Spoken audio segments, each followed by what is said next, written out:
Kue kering atau cookies adalah kudapan renyah berbahan dasar terigu, gula, mentega, telur, dan bahan pembuat makanan lainnya, jamak disajikan saat Hari Raya Idul Fitri. Kue-kue ini biasanya berukuran kecil dan dikemas dalam snoples kaca. Setiap meja rumah warga, baik di kampung ataupun di kota, tak lengkap rasanya tanpa kehadirannya.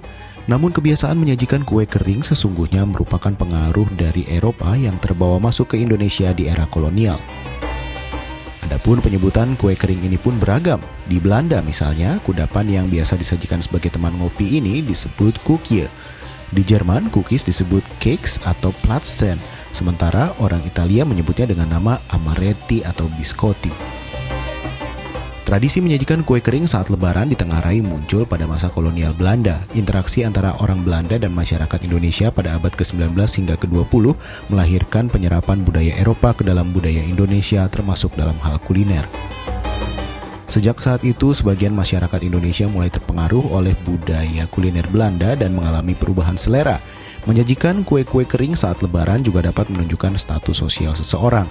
Saat itu, masyarakat Indonesia menengah ke atas sudah tidak lagi menyajikan makanan tradisional.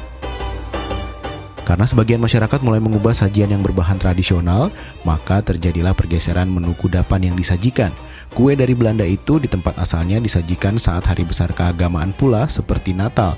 Kemudian ketika Belanda masuk ke Indonesia, budaya saling menghantarkan kudapan dilakukan oleh keluarga dari Eropa ke keluarga dari kalangan priai yang merayakan Idul Fitri. Tradisi menyajikan kue kering saat Idul Fitri sendiri pertama kali muncul pada masa kolonial Belanda. Salah satu contohnya nastar. Nama nastar berasal dari kata-kata Belanda ananas yang berarti nanas dan tart yang berarti pie atau tart. Awalnya isian untuk kue ini bukanlah nanas tetapi blueberry. Namun blueberry sulit ditemukan di Indonesia sehingga isian diganti dengan nanas. Sampai jadilah kue kering favorit tiap Idul Fitri yang kita kenal hingga kini. Kue kering lain yang nyaris selalu diburu di setiap meja tuan rumah yakni kastengel. Kastengel memiliki sebutan asli kastengels yang berasal dari bahasa Belanda. Kastengel terdiri dari dua kata yaitu dari kata kas atau keju dan stengels atau batangan. Jadi secara etimologi kastengel berarti kue keju batangan. Adonan kue ini terdiri dari tepung terigu, telur, margarin, dan parutan keju.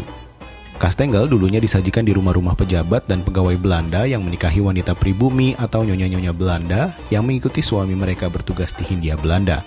Merekalah sumber akulturasi tradisi makanan Belanda. Selain dua jenis kue kering itu, tentu saja masih ada kue putri salju hingga lidah kucing.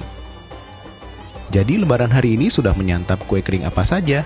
Yang pasti, apapun hidangannya, perlu diingat untuk tidak berlebihan menyantapnya, karena kesehatan adalah hal yang utama. Selamat Idul Fitri, selamat Lebaran, dan liburan bersama orang-orang tercinta.